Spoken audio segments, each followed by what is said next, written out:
Hello, beautiful people. Chris here, aka the Mystic Atheist. Welcome to my channel, where a former evangelical pastor peels back the curtain on all things religious and mystical. Today, I want to discuss something that's really personal to my own deconstruction journey. So, this is going to be 5 bad responses that Christians give when they find out you're an atheist. So, let's dig in. So the first bad response is essentially, I guess we'll see who's right in the end. This, first off, like, this is a no, we won't, right? So in the end, the idea, the concept here is that when we die, we're going to find out who was right. And we're not. Experience stops at death. We know that consciousness ends when brain activity ends. So at best, we would see if they were right? We would see if the Christians right.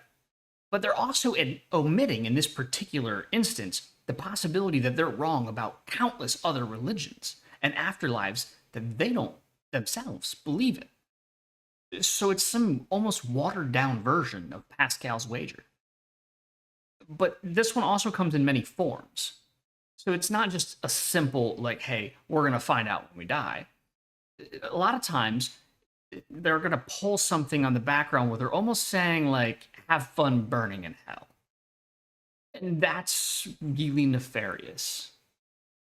I mean, really, if you think it's an appropriate response for someone who's supposed to show love, who's supposed to be following this idea, this concept that they're going to be accepting of people, to then decide that torture for all eternity is good? Let's throw out for a moment that most of the Bible is hideously immoral and evil, and let's pretend that Jesus really was this, Christian ideal that they kind of put the box in today. This God who was preaching love and acceptance and tolerance, like so many Christians claim. So then, aren't they doing it? See, if they actually believe that their religion is about love and forgiveness and about embracing the sinner, then the very concept, the notion of anyone being sent to hell should disgust you. Yet somehow it doesn't.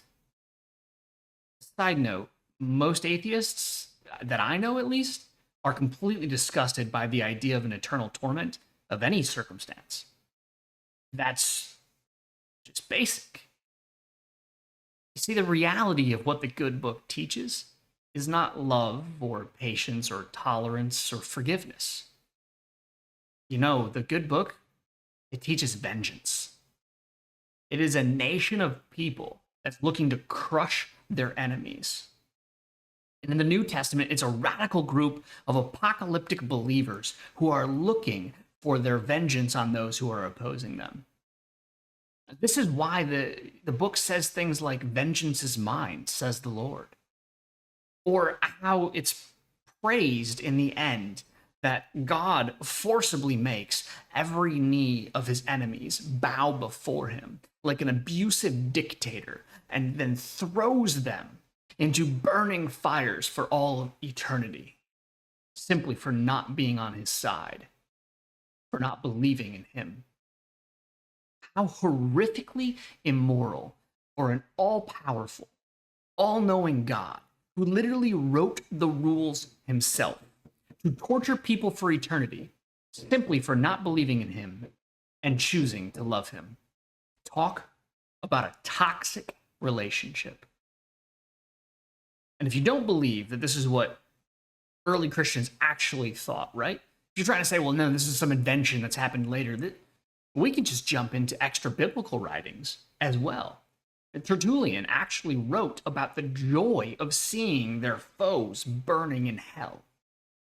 And then centuries later, Thomas Aquinas wrote about the joy of the saints increasing because of the suffering of the damned. So it's not a new concept. This is actually something that's been overlooked in current Christianity, but has been a staple since the beginning. So when your response to an atheist is to imply that we should be in hell, or even that you're just willing to wait until after death until you find out, this I told you so moment, what you're really saying is that you approve, you're signing on to this idea and concept of the actual human in front of you that you're speaking to being tortured by this deity for all eternity. You may as well light the flame yourself and get it over with now.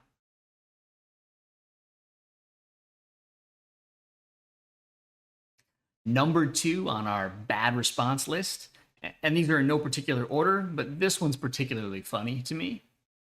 It goes something like, you actually believe in God, you just want to sin. You see, I hate that I absolutely used to believe this garbage while I myself was an evangelical pastor.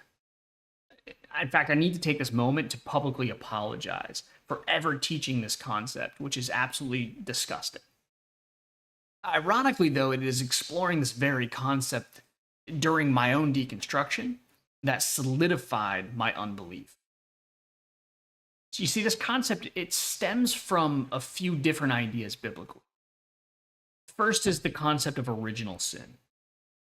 As believers, it is ingrained into your thinking from a very young age, especially if you grew up in the church, that all of mankind is guilty of sin, right from birth. This idea that Adam and Eve in the garden, when they sinned, that their sin passed down to all generations, to all humans. And so all are born not only sinful, but wicked. Of course, we can ignore for a moment the genetic impossibility that the world came from just 2 individuals that we know is not capable of happening. We can ignore for the moment that the Genesis accounts were obviously meant to be literary devices. They were there to drive a point of a story. This idea gets taken to extreme levels when, depending on your viewpoint, people can literally do no good at all without God. In fact, it's funny because even if you do good things, once you are a believer, God gets the credit for those too. It's, kind of ironic considering the fact that somehow he's not held responsible for creating all the things that are the bad stuff, including literally creating evil itself. It's in your book, look it up. So this idea that people naturally want to sin and are evil at heart gets pushed on believers to make them feel guilty so that then they believe that they need to ask for this cure for their sin. However, modern believers, they don't actually mean that they hold to a biblical standard of sin. You see, sin is supposedly whatever God says it is. And despite their constant attempts to pretend that the Old Testament doesn't exist, most modern Christians today, they're not even aware that they're sinning on a regular basis just by doing things like wearing mixed fabrics, eating the wrong types of foods, eating at the wrong time, and by not murdering, and yes, murdering, the atheists they're currently talking to because that's what their scriptures demand. It's in the book. Look it up. But even if we throw out all of these attempts to rationalize what the concept of sin is and how it's so broken, it still wouldn't mean that we as atheists just want to sin. We literally do not believe that actions are sinful. That's a different thing than morality, okay? So set that piece aside. Sin implies this idea of going against the commands of a deity. We don't believe in said deity, so we don't believe in sin. This actually means it's the believer that's in the right position if they would just want to sin, because they're already covered by that bloody sacrifice that the deity, sacrificed to himself because he needed to for a loophole for his own rules. Yeah, it doesn't make sense.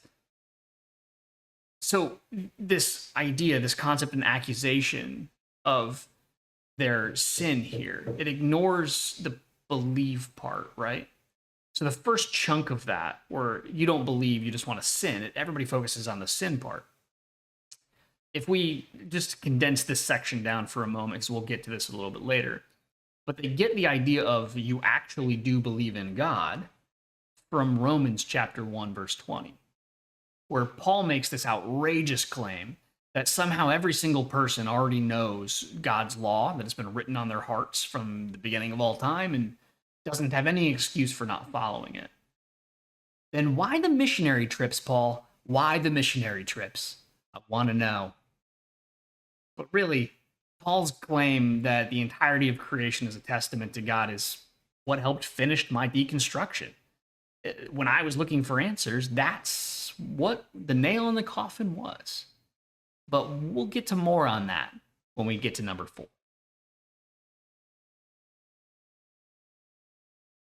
Number 3 on our bad response list, you're thinking too much about it. This has to be, of all of these statements and responses, the most illogical. What Christians mean is that it takes faith and not intellect to believe in God. And you know what? I agree. In fact, this is just about the only argument for why people believe that I think is fully truthful. Unfortunately, I also think it's intellectually dishonest and foolish. I'm dead serious. I'm dead serious when I tell you that I have literally been told to stop using my brain so much, and that following God, I just needed to not think about it. No, no, that's not a good idea. Jesus actually taught that your brain was supposed to be used. In fact, it was appropriate. See, I know these things because I taught them. So it's extra ironic when people attempt to tell me that I'm wrong on very basic things. Jesus used parables to often get his message across. He taught things like a man who wanted to build a tower would first count the cost. He understood that if you began a project and you ran out of resources before finishing, that you have failed to prepare correctly. Or in other words, you didn't use your brain enough. He even tells this story about building your house on sound foundations. We turned it into a kid's song with motions and everything. Don't worry, I'm not singing. You're welcome. You see, what he was attempting to communicate was how it was logical and intelligent to build your foundation on him. More specifically, he as the Son of God and sacrifice for man's sins. So in this case, the Bible even contradicts itself on whether believing is because it makes sense or believing is based on faith alone. The reality is that our brains are already a limited vehicle for us to gain understanding, but they're the only ones we have. If we fail to use basic principles of logic and reasoning, then shame on us for falling short in our epistemology. Hebrews 1:11 approach, which is faith is hope and confidence and belief without evidence. It may be the most accurate description of Christian belief, but it is certainly too intellectually dishonest for me to accept, which an all-knowing God who created me in that way would already know. And that brings me to number 4. Number 4, God will reveal himself to you if you just ask. This is probably the most common apologetic style responses that Christians give, and I get really tired of it. It makes sense, though, because the Bible is literally littered with passages that claim this very fact. Probably one of the most famous is the ask, seek, knock passage in Matthew and Luke. You're probably familiar with it, even if you don't know the Bible all that well. This is where Jesus tells his disciples that anyone who asks receives, and anyone who seeks finds, and anyone who knocks, the door will be open. Which sounds great, except it doesn't really work. You see, Christians ask for things all the time that they don't get. And I'm not talking about the dumb jokes I used to make as a pastor when I say if you pray for a Lamborghini to be in your driveway, that's not going to work. I'm talking about things like prayers for healing go unanswered, despite the fact that the Bible literally says on multiple occasions how God is going to answer prayers for healing. Many who seek don't find. And I still haven't found where this door is supposed to be located. Let me know if you know where it's at. You see, believers, they twist and they tilt and they stretch and they pull at these ideas in order to somehow explain why they don't work the way that they literally state. They count the hits and not the misses. God may not have healed these people over here, but he did this healing. Really? Or even better, they build the bullseye around the already stuck arrow.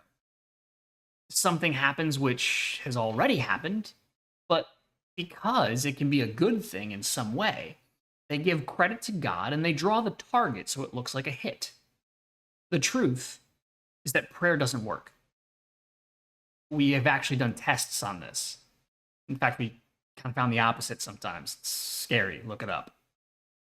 And I know plenty of people myself, and myself included, that genuinely sought after God, and he never revealed himself. Of course, most believers have an answer to this, especially this part. He did respond. You just didn't hear him right. Seriously? Or somehow you missed it because you weren't paying attention enough. And this is no joke, and I really, truly wish I was joking here. But I was literally told by one family member that God helped them find their car keys. And that's how they know God is with them. I really wish that was a joke. In the face of horrible tragedies that happen all the time in this world, if an all-powerful, all-knowing God exists, but he's spending his time finding car keys, I've got some serious questions that he needs to answer.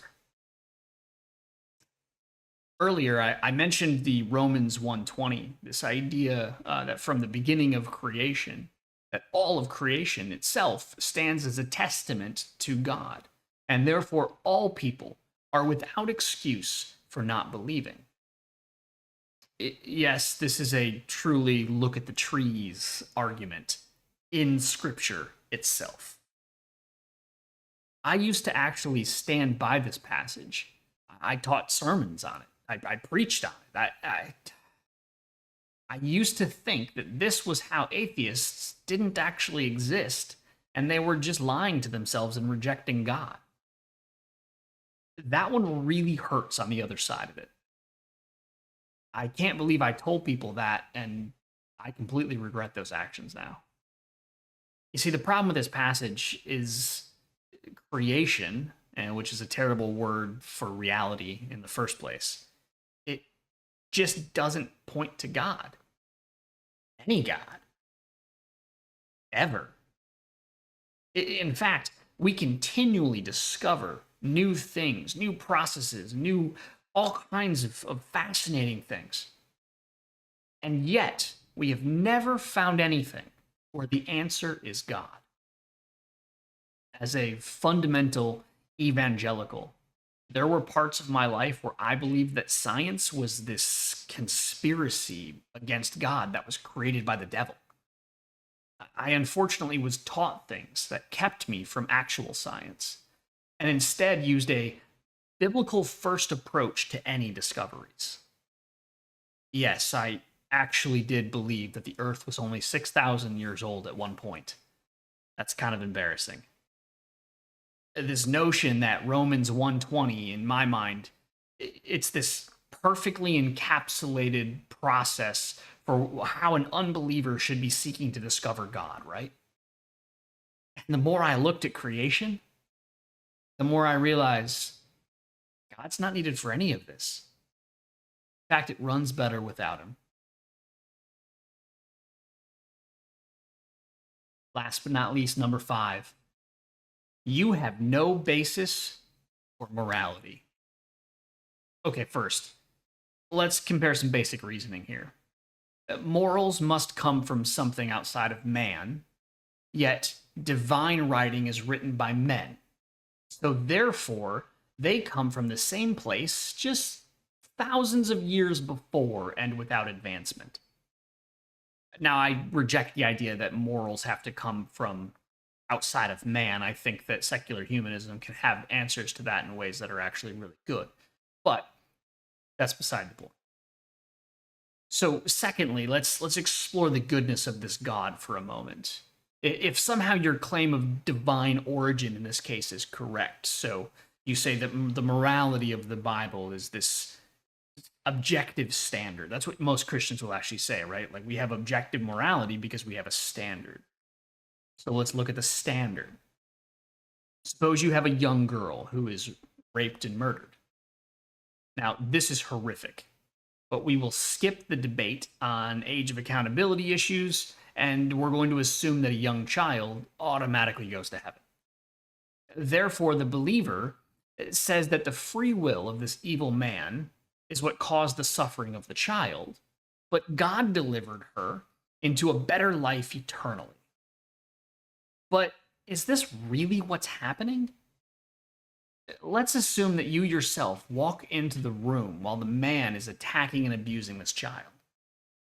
Would you attempt to intervene? Would you call the authorities?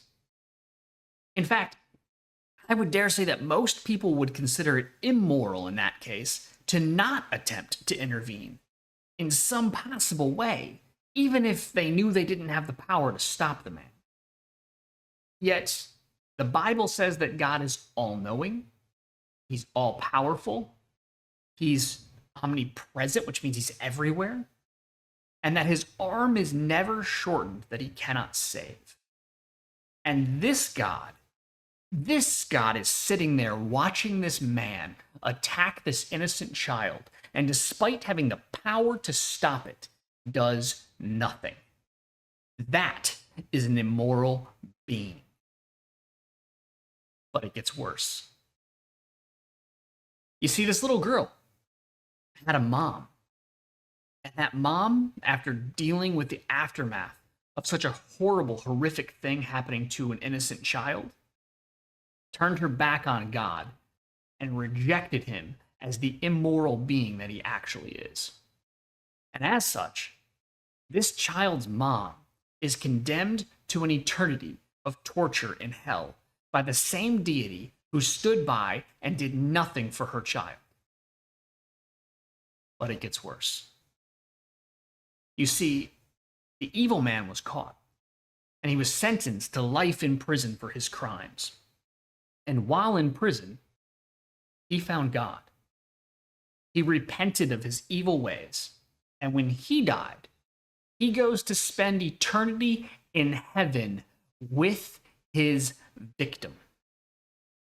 The same deity who did nothing to intervene in such an evil act is perfectly content looking into the eyes of this little girl and telling her that her mother will be tortured forever, but her attacker is hanging out in paradise with her forever. That is an immoral being. So the ironic part is that the believer asking the atheist where their morals come from is that most believers are far more moral than their own God, because they follow principles that come from secular moral philosophy. They just don't realize it yet. So what about you? What responses have you heard believers give that is really bad and terrible? Or maybe you're the believer and that you have a new one for me that I've never heard. If so, let me know in the comment section below. If you haven't already and you like what I do, hit like and subscribe to my channel. It really helps me out to be able to create more content and grow the channel and the fan base. And as always, remember, never stop thinking.